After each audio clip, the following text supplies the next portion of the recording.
அதுவும் வடிவேலு அண்ணன் கூட நடிச்சது வந்து மிராக்கிள். என்ன சொல்லுங்க, நான் கவுண்டமணி சார் ஃபேனு. வடிவேலு அண்ணன் எல்லா காமெடியும் நான் பார்த்தேன். I enjoyed. நம்ம யூசுவலி ஃப்ரெண்ட்ஸுக்குள்ள பேசும்பொழுது நம்ம அத பேசுவோம் ஆமா, தெரியுமா? ரெஃபரன்ஸ் பண்ணியே பேசுவோம். ஆஹா! இந்த மாரி ஃபேன் தான். ஆனா, அவர் கூட ஒர்க் பண்ணும்பொழுது தான் பார்த்தேன். Such a master. என்ன தெரியுமா?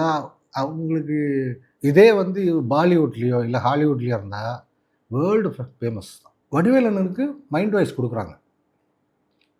எவ்வரி வேர்டுக்கு அவர் ஃபேஸ் மாறுது.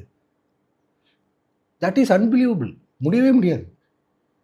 அவரு தியேட்டர்ல கூட, இவனா இது ஏற்கனவே வெந்து போன மூஞ்சி மாரி இருக்கேன்னு இவரு சொல்லுவாரு. அந்த மாரி ஒரு இது சொல்லுவாரு. ஆமா, பார்த்தா அப்படிதான் இருக்கு. அந்த ஆமா. அந்த ஃபேஸு அந்த டயலாக்க்கு மட்டும் தான் மேட்ச் ஆகும். பார்த்தா அப்படிதான் இருக்கு. ஆட்டி விட்டுருவான் போல இருக்க. அப்படின்ட்டு இருக்குல்ல. நான் வந்து இப்படி பார்த்துட்டு இருக்கேன். My God!